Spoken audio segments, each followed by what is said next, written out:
1000 கோடி ஊழல் வழக்கு, அதை சிபிஐக்கு மாற்றணுமா? யார் கேட்குறா?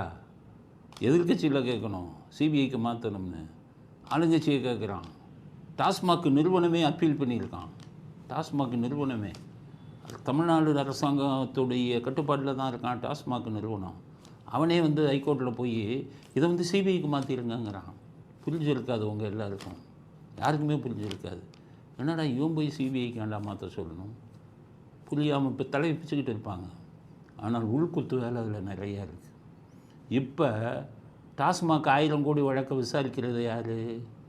அமலாக்க பிரிவு, இடி. அவங்க என்ன பண்ணாங்க? டாஸ்மாக் அதிகாரிகளை பூரா பிடிச்சி ஒரு 40-50 கேள்வியை கொடுத்தாங்க. அதில் பார்த்திங்கன்னா பேங்க்கில் போனது வந்த பணத்தை பூரா நோண்டினாங்க. அதிகாரிகளுக்கு பேங்க்கில் தனியாக பணம் வந்திருக்கு, சட்டவிரோதமாக பணம் வந்திருக்கு. எவ்வளோ அற்படுத்தனை கோடி வந்ததுன்னு கேள்வி கேட்டவுடனே ஆடி போயிட்டான் அதிகாரி பூரா.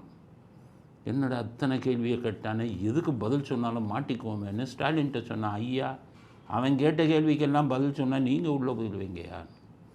உடனே ஸ்டாலின் என்ன பண்ணார்? பேசாமல் இருந்துட்டு இந்த வழக்கு விசாரிக்கவே கூடாது, இடி அமலாக்க பிரிவுன்னு கேசப்பட்டான். அது உயர்நீதிமன்றம் சொல்கிறாங்க இல்லை விசாரிக்கலாம். ஸோ விசாரிக்க ஆரம்பிச்சிட்டான். இப்போ என்ன பண்ணுறாரு ஸ்டாலின்? இவனை கூப்பிட்டு, டாஸ்மாக் இவனை கூப்பிட்டு சிபிஐக்கு மாற்றணும்னு போடுறான். ஏன்னா இப்போ இடி பண்ணிக்கிட்டு இருக்கான்.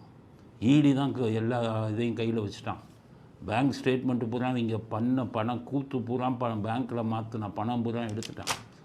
ஸோ அமலாக்கத்துறை விசாரித்தா வம்புன்ட்டு சிபிஐக்கு விசாரிக்கணும் வழக்க போட்டுருக்காங்க. எவ்வளவு இது பாருங்கள்.